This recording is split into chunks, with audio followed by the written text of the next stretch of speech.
And welcome back to Lary Talk, the #1 podcast in a different dimension. I am your host, Eric King. How's it going, guys? Hopefully you enjoyed your Easter. Hopefully you're enjoying spring. And most of all, hopefully you're enjoying Head and Neck Cancer Awareness Month. Like every year that I've been doing for like the past 2-3 years, I've been emailing a bunch of different news outlets, anything from local news to national news, ABC, NBC, all them. But then also my local news station, a couple newspapers. And normally I don't get a reply back, which I don't expect. But the email pretty much consists of asking them to acknowledge Head and Neck Cancer Awareness Month and doing something positive with it, giving an awareness to other people instead of always being smoking ads or being fun of or made as a joke, that kind of thing. Trying to put some positivity, raise awareness, and hopefully prevent some other people becoming like us, right? So like I said, normally I don't get any reply, which is no big deal. But this year, surprisingly, I got a response from my local newspaper, which whenever I don't expect them to do much, it's just a local newspaper. But I actually got a reply from NBC. Now, the reply could have been an AI generated one. I hope not. I'm hoping somebody's seen the headline and seen the April's Head and Neck Cancer Awareness Month and read it and replied. So hopefully NBC does something. If they don't, whatever. Meantime, I'm still going to continue my email campaign. And what I'm going to ask of you guys to join in with me every year, we should be doing this, man. Go and email your local station, the national syndicated ones, all that good stuff. And just try getting it recognized, man, so we can help some other people. Get our voice out there too. Everybody's always complaining that nobody knows where we are, but nobody wants to go out and do anything to get us noticed. So come on, join me, and let's just get this campaign rolling. We can do this every year. We can make it an event. Next year I plan on starting really early so that I can annoy them even more. I'm either going to get a reply or a cease and desist. Stop. Either way, I'm happy. I know some of you has actually joined in with me on this campaign. And I haven't been promoting the show, mind you. I have not been trying to promote the show in any way. I'm just trying to promote Head and Neck Cancer Awareness Month. The only time I posted anything about the show is when I replied to the woman Paula from NBC or the AI, whichever it was. And I gave him the clip of Steve Cooper, and I pretty much pimped Larry's speakeasy as much as I could. Because I figured if there's anything to focus on in our community, that's probably the one we should focus on, right? They do so much for everybody. They're so helpful. We might as well get the spotlight on them a little bit. So hopefully, they contact Steve and we go from there. Another thing I want to address is the last episode I did. I had mentioned into it about mental health and about how we need to calm down a bit on mental health. And apparently that put some people's panties in a bunch. I'm offended. Only because they didn't get what I meant. And they never watched the show, and that's the only thing they watched was 5 minutes. I want to start by saying this. I have never, ever once said, don't seek mental health. Ever. If you watch other episodes, you would see me saying, if you need mental health, seek mental health and put the number up. So I've never bashed mental health. Okay. Let's get that clear. Now, what I will say, what I meant is when you watch shows on TikTok, podcast, whatever, you're always going to see a company. I'm not even going to mention their name because they're not worth it. That are sponsoring those creators, right? That company is not a real counseling. It's people that get trained 5 minutes and then it's a suicide hotline crisis. You know what I mean? It's not real counseling. Okay. Somebody that needs actual mental health needs to seek an actual professional and get mental health. Those things are just somebody, and you need somebody to talk to. Okay. You will never see anything like that on my show, ever. Those companies pay creators a lot of money to advertise on their podcast or whatever else they're doing, their streams, their Twitches, all that. You will never see me do that. Ever. Ever. I have integrity. Is this Integrity Farms? Do you really think all those big name creators are using that? Or do you think they're going to somebody that's licensed? Think about it. The other thing that cracks me up is they watched 5 minutes of the episode, and it's the first episode they've ever watched. 5 minutes, and they came to a judgment and started questioning my integrity. Don't do that, man. This podcast, as you could see, as you could tell, is not monetized. I have no sponsors. I make no money. Bro, bitch! Everything I do comes out of pocket. So never question my integrity. I am just trying to be out here and help people. What are you doing? Okay. That's the other thing about mental health. If you want to discuss mental health, you don't argue. You've already lost your point. You discuss mental health. Okay. You don't call names. You don't question somebody's integrity. You just discuss it. This isn't politics. Okay. It doesn't work like that. And if I ever do monetize it, rest assured you, it will be so that the page supports itself. Not that I'm trying to make a buck on cancer patients. I will never do that one. And if this does ever get monetized, you will never see me just sell out to just any product. Okay, that's not going to happen. And it would be monetized so that I would be able to have the channel pay for itself. Not that I get rich quick and all that crap. I swear, people, man, before you make judgments, do your researches. That's like reading the headline, but not reading the article and thinking you know what's up. You don't. You don't know shit. You didn't do your homework. So smoke one, chill out, and enjoy the show. And smoking is what this is about this week. Cannabis, that is. Medical marijuana, the ganj, the sticky icky, whatever you want to call it, whatever they call it in your area. We're going to be talking about using cannabis as a medical for when you're going through chemo and radiation, as well as recreational, I guess. It's weed, why not, right? Now, before we get into this, I do want to say check your local laws. It's legal in a lot of places, but not everywhere. It's still illegal on a federal level. So check your local laws and make sure you're allowed to do it, because I'm not responsible for what you do illegally, okay? So today we're going to go over the differences between THC, CBD. We're going to go over the myths about marijuana, because there's a lot of them. And I'm also going to play a video from Dr. Jacob Wagner. I just know him from his channel, Dr. ER, Dr. Spelled Out. He's a pretty good guy. You know, and then I'll just I'll give you my thoughts onto it and my personal thinking of it, like I normally do. And we'll go over there. So the things I'm not going to mention is the history of marijuana, how it's been used since, the dawn of the ages, since humankind existed and discovered the damn thing. I'm also not going to talk about how racism pretty much is the reason why it's illegal in this country, or how propaganda. These high school boys and girls are having a hop at the local soda fountain. Innocently they dance. Innocent of a new and deadly menace lurking behind closed doors. Marijuana, the burning weed with its roots in hell. And the DuPont company is the reason why, and a couple other companies is the reason why hemp went away. We won't get into all that. We'll just get into the whole medical marijuana and the uses of it. So the first thing we're going to start off with is THC and the CBD. What's the difference? Well, THC is the psychoactive ingredient that will get you high. Okay, so when you smoke that and you get high, that's the THC. CBD, you can't get high off of. Now, CBD does other things to the body. Okay. Apparently, everything's positive if you look it up, but I'm still on the fence about CBD. Okay. CBD still needs a lot of more research. It has come a long way as far as you look at like kids that are having seizures and stuff like that. But when you put it on an ointment or a lip balm, that's when I'm starting to call bullshit. There needs to be a little bit more study on that. CBD, you would find more in like hemp. That's the male version of the marijuana plant, right? You want the female plant to get high. You want the hemp plant to get the CBD and to make rope and all the good stuff that comes with hemp.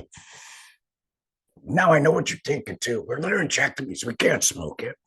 Well, you can, Do I suggest it? No, no. Remember, anything in your lungs is bad for you, okay? Remember that. You can't eat it. Now, when you're eating it, the high is going to be very different. And the reason that is it's got to metabolize, right? It's got to metabolize through your liver, get into your bloodstream that way. Where smoking it is an instant gratification. As soon as it hits your membranes, it's there, right? In your lungs and all that. So eating is a lot different. When you eat it, you're going to want to start off small, right?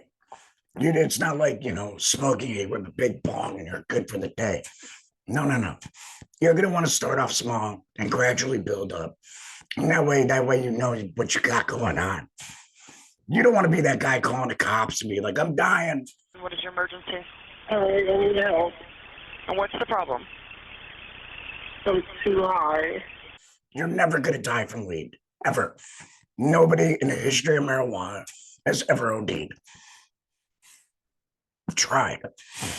But we'll go more over about the eating of marijuana, the edible portion of it. And even I'll discuss a little bit of how to make it. It's really not that hard. It's really simple. But we'll go over that too. Right now, I want to get to some myths about marijuana. Everybody has this belief that marijuana cures cancer, and it doesn't. Okay. There was a study back in the 90s. I can't remember if it was Sweden or one of those, where it killed the cancer cell, and they haven't been able to reproduce this. So it's inconclusive. You know what I mean? The way science works, people, I come up with the theory, I present it to somebody else tries to prove it wrong. This person tries to prove it wrong. And if everybody comes to the same conclusion, it becomes a fact. Okay. You can't dispute science, okay, when it's facts. The other one is it's not addictive. Marijuana is not addictive in any way. No, that's not true. Everything's addictive. You got people out here addicted to sex. You got people addicted to watching TV, eating food, drinking, whatever. You can be addicted to anything. Anything. There's probably people out there addicted to picking their nose. Who knows, But to say you can't be addicted to it, that's dumb. Now, is the withdrawal from it like addiction to heroin? No. You might be a little irritated here and there, but that's about it. You're not going to be like having shakes. You're not going to be vomiting and all that stuff. You're not going to be in a rehab for it. I'm here today because I'm addicted to marijuana. You in here for some marijuana? Marijuana? Man, this is some bullshit. Marijuana is not a drug. I used to suck dick for coke. I seen him. Boo this man. So, but to say it's not addictive, you can be addicted to soda. I'm addicted to coffee. How many of you have coffee in the morning? And if you don't have your coffee, you're angry, you got a headache, blah, blah, blah. That's an addiction, okay? So it depends on how you're looking at addiction to be like, it's not addictive. It's addictive. Now, will you be out there on your knees trying to get some Mary Jane? Probably not. Probably not. But hey, do you? Who knows? The other thing is marijuana is fine to smoke. It won't harm your lungs at all. Come on, people. Common sense will tell you anything but oxygen in your lungs is bad for you. It's just common sense. The air we breathe outside can be bad for you. Okay? You gotta tell me marijuana smoke straight to the lung isn't good or is good. It's not gonna hurt you in any way. Stop. Common sense, man. Is it as bad as cigarettes or vaping? Probably not. But to say that it doesn't do any damage to you, come on, use your heads. As my grandfather would say, use your head for something other than a hat rack. It's a good hat rack. Now, the other thing a lot of people don't know is you can actually be allergic to marijuana. There's people that break out in hives if they eat it or smoke it. Some people have been smoking for years, and all of a sudden this just started. So it's not a Gen Z thing. We can't blame it like on peanuts. People are just allergic to it, man. So that would suck too. Could you picture that, man? Been smoking 30 years, and all of a sudden one day you just break out in hives. That would blow. So let's go back to the edible portion of this, right? Now, with edibles, if you've never smoked marijuana or if you've never eaten marijuana, the best thing to do with that is start off low, real low doses, and build yourself up. So, because a lot of things depend on stuff, man. Okay. It depends on your weight. It depends on your metabolism. Depends on if you've eaten anything or not. So if you eat, say you eat an edible on an empty stomach, it's probably going to kick in a little stronger and faster, than if you would be if you did it like after dinner, But you're going to want to start small because when you eat it, it takes 45 minutes to 2 hours, okay, to be able to metabolize and go into your system and to affect you. But when it does, it's way different than when you smoke it. It's more of a body high. Like for me anyway, it's more of a really body high. Just do you remember the commercial where the girl was just like in the couch and was flat as a pancake? Yeah, that. And again, the reason why that takes it like that is because you gotta digest it. It's gotta metabolize through your liver, go through your bloodstream that way. So start off small doses. And if you have a dispensary in your area, they're legally required to tell you how many milligrams are on there. So it'll tell you how much weed is. And talk to them, discuss it with them, man. They should know their facts. If they don't, go to a different one. Don't listen to some schmuck. Listen to somebody who knows what they're talking about. You don't want somebody from a temp agency telling you something from there. Go to the actual people. The downside, though, is you can't really regulate it. You can grow I can clone a plant, okay? And it's going to be different than the one that I did as far as potency sometimes. It's weird. And I know some people are going to be like, bullshit, it's the same plant, you cloned it. I've done it. It's just like growing, man. You can have the same seeds from the same plant. One's going to have a different potency than the other. It depends on the nutrients you use. Depends on the lighting it's getting, the watering. There's a lot of things that go in it. It's called nature. It's not like Tylenol, So to be able to regulate it, it's kind of hard to do. And that's why I recommend making your own edibles, actually. I really do. It's not really that hard to do. It's more time consuming than anything. But it's really, really simple. If you got a crock pot, a pound of butter, and like a half ounce of weed, right there you go, man. It's really, really simple. And you know what? I won't post it on here, but I can post a recipe that I use for canned butter and milk, and I'll post it in Lary World. Okay. If I post it on here, Facebook is going to be all pissed off. It's bad enough right now. This will never be monetized, ever. Again, proving your theory that I'm monetized way off.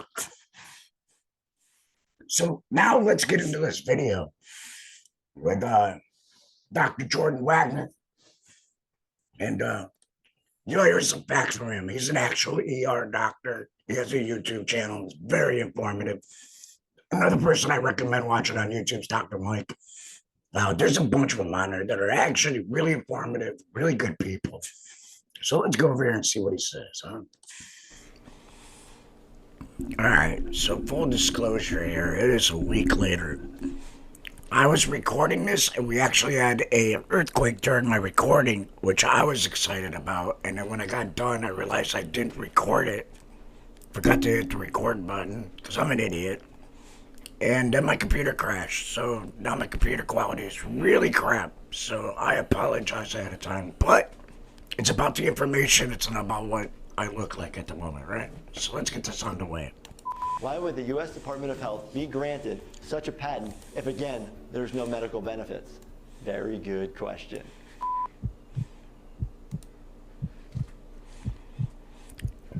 And check out Dr. Jordan. Today, we're going to talk about the medical benefits of cannabis use. So what are the medical benefits? Why can't medical experts and researchers study it more? And did you know it was once legal? So many questions concerning this hot button issue, and I'm going to go over all of that, plus clear up some other myths about cannabis. Now remember, it wasn't just about medical either. Cannabis has been used for religious ceremonies and indigenous people, like since the dawn of time. So it's not just a medical thing either. Cannabis. Hey everyone, I'm Dr. Wagner. I'm a board-certified emergency medicine physician, and on my show, I answer your urgent medical questions and clear up myths about certain ailments. For years, people have allegedly been using cannabis to help treat their medical ailments, and yet for years, the government has classified it as a Schedule I drug, meaning it has no medical benefits. Right, the big debate right now is the scheduling of it, right? Everybody wants to lower the schedule, and really you gotta just take it off the list altogether, so that way it can be studied more, because it's not like Tylenol, you know what I mean? Like, anybody can study that, you know, not many people can study marijuana, especially in America. So like most of the research you find is coming from overseas, you know, different countries. Despite that, researchers have shown documented benefits by using cannabis for various ailments, as well as there are a load of anecdotal evidence with patients having positive results and finding relief with using medical cannabis. So why is there still so much red tape? In recent years, researchers have discovered that similar to the pulmonary and/or nervous system, our bodies have an endocannabinoid system. The endocannabinoid system is a biological system composed of endocannabinoids, which are endogenous lipid-based retrograde neurotransmitters that bind to cannabinoid receptors and cannabinoid receptor proteins in the nervous system, including the brain as well as the peripheral nervous system. In other words, although it remains under preliminary research, the endocannabinoid system is a body system that may be involved in regulating physiological and cognitive processes, including fertility, pregnancy, during pre- and postnatal development, appetite, pain sensation, mood, memory, and more. You hear them most often referred to as the CB1 and the CB2 receptor. Interestingly, the cannabis plant contains more than 100 different cannabinoids or chemical compounds that on a molecular level bind to our CB1 and CB2 receptors. For instance, and it's not just cannabis that binds to that. Like, there's a bunch of different plants out there that have CBD into it. Like, for example, like a cousin to marijuana would be hops, which is alcohol. You know what I mean? That's what they make, you know, ale and beer out of. So, I mean, it's not just marijuana either. We just don't use a lot of the plants. You look at anandamide, a molecule that our own body creates naturally, and compare it to THC, they are nearly identical on a molecular level. So why would a plant that our government labels as having no alleged medical benefits contain cannabinoids that mimics what our own body creates, and why would these cannabinoids bind so perfectly to our healthy regulatory system in our brain and body? Although we don't have all the answers, some researchers out there believe it's for our own medical benefit. The history of medical benefits. Let's take a trip down memory lane long before it was labeled as a Schedule I substance, meaning, again, has no medical benefits. If we travel all the way back in time to 1937, cannabis was legal and used quite regularly as medicine by physicians to treat many different ailments. In fact, before 1937, you could head to your local Rite Aid or CVS equivalent and purchase it as you would many other over-the-counter prescriptions today. But then it all changed. And it changed because mostly of racism in the border. But a lot of it had to do with DuPont coming out with their own fibers, you know, get rid of the hemp business because they can come out with their own, you know, manufactured fiber that's not natural. Before all this, man, hemp was our #1 export. And now it's our #1 import. It's really kind of stupid if you think about it. Like, our founding fathers grew hemp. They didn't grow marijuana. I'm sure they smoked it. I'm sure they did. But they didn't grow marijuana. They were growing hemp, which was used for our clothes. It was used for rope. Mainly rope. Like a lot of rope, especially out in the seas, you know, for boats and stuff.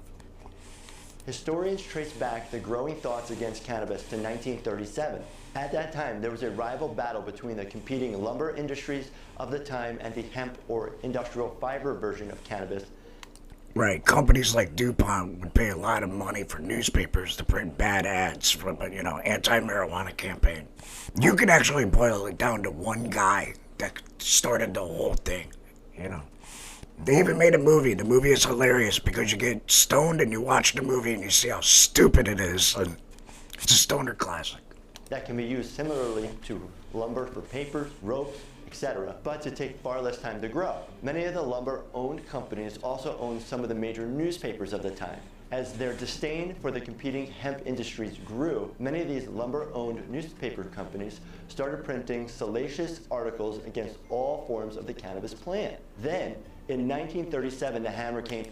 Yeah, like the one campaign that's really funny is Reefer Madness, the movie that I'm talking about, because you watch that movie and it's just hilarious how they act in that movie.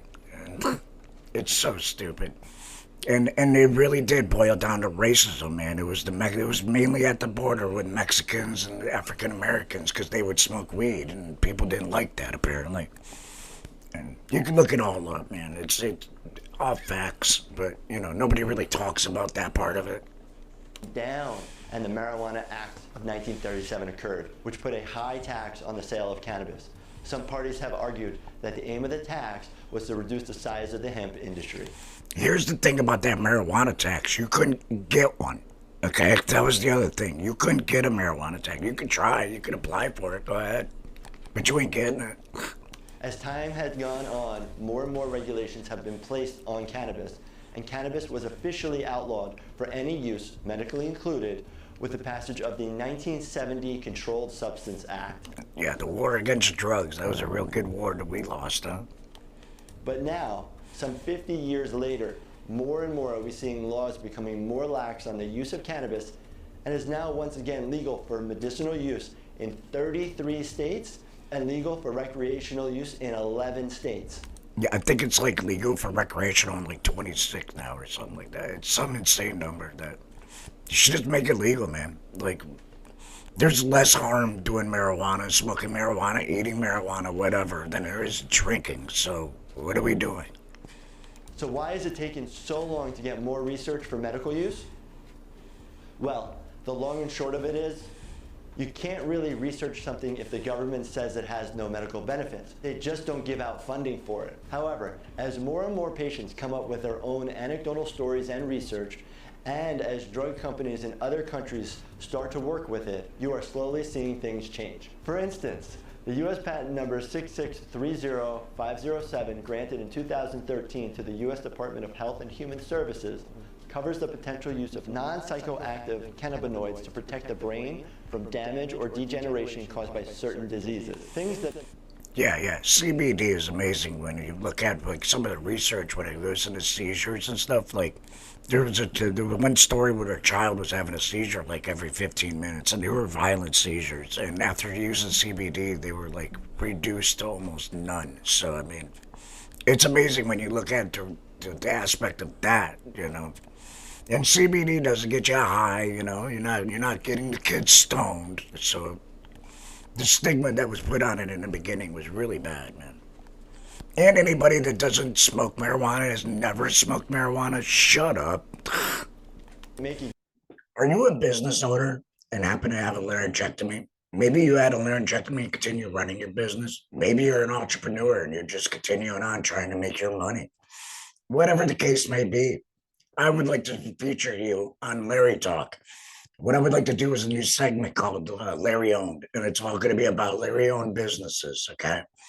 Much like I do with Aaron Wayne with his book, I will give you free advertisement up on here. It's going to cost you nothing. There's no bullshit. Each episode will be a different owner, and I just want to shine a spotlight on some Larry owned businesses. If this interests you, contact me at the email below, larytalkpodcast@gmail.com. And we'll get the ball rolling, man, and get you up here and advertised. Free. No money, okay? Remember that. I'm just putting a spotlight on you guys, all right? So contact me and let's work something out.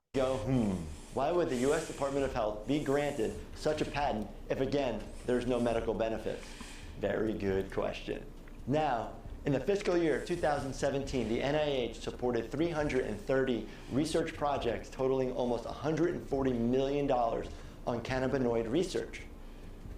Is marijuana safe from a medical standpoint? The correct answer is still a bit up in the air, meaning since it isn't regulated, the dosage, the concentration, and plant varieties all play a key role in its safety.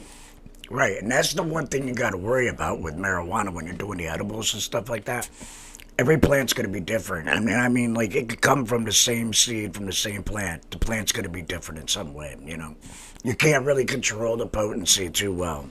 I mean, they could tell you they have. They could tell you how much is in there because they had to go get it tested. But a lot of it's hard to regulate. Like it's not like Tylenol and aspirin where you have this set ingredient and they're all gonna be like that. It's never gonna be like that with marijuana. It's a natural plant. It's from Mother Nature, and anytime we get involved, we screw it up, right? So there's never gonna be like that. Though this is how every one of the marijuana plants is gonna be. Like it'll never be like that.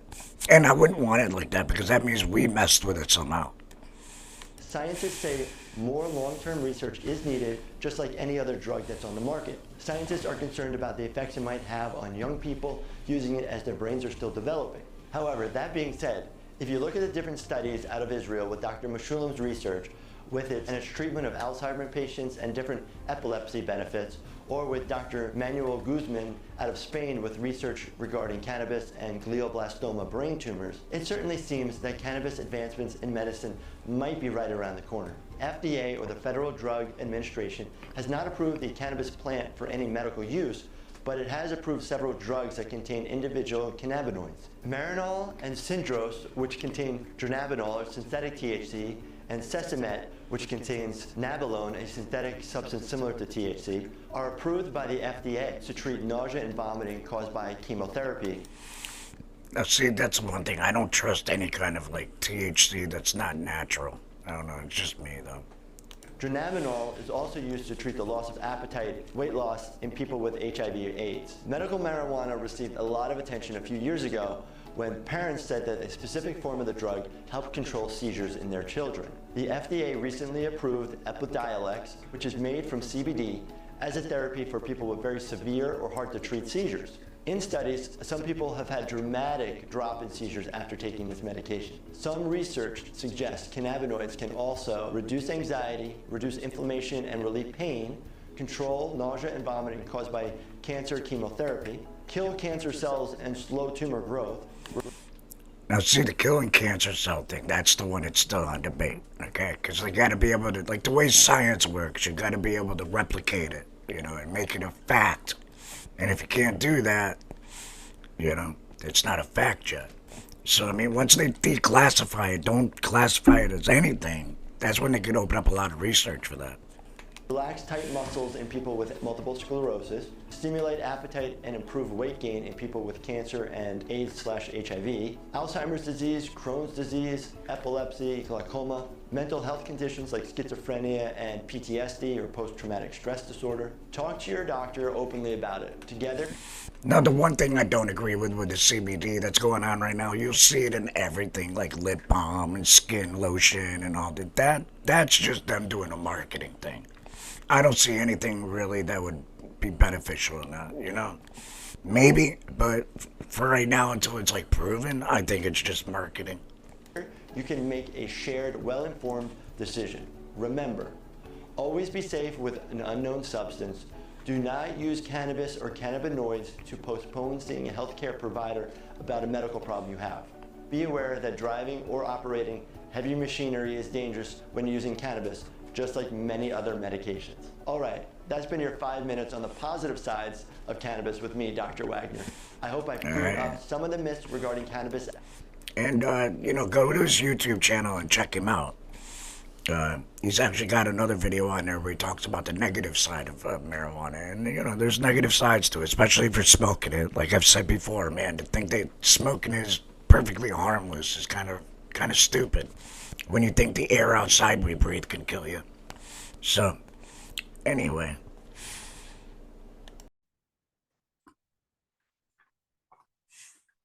So now, how did cannabis help me during radiation and chemo, right? It helped me in a lot of ways, okay? When I went through everything, remember, it was May 2020 when I got my surgery. I went through all that during lockdown. I was going to chemo and radiation alone. A lot of anxiety on that, man, So that kind of helped me with that a big time. Not only that, I knew that when I got done with radiation and chemo that day, that I can go home and get high. That gave me like, it was like, ooh, get home. Made me walk out of there like Kid Rock on a beach. But it also helped with the pain. It helped me with sleeping at night.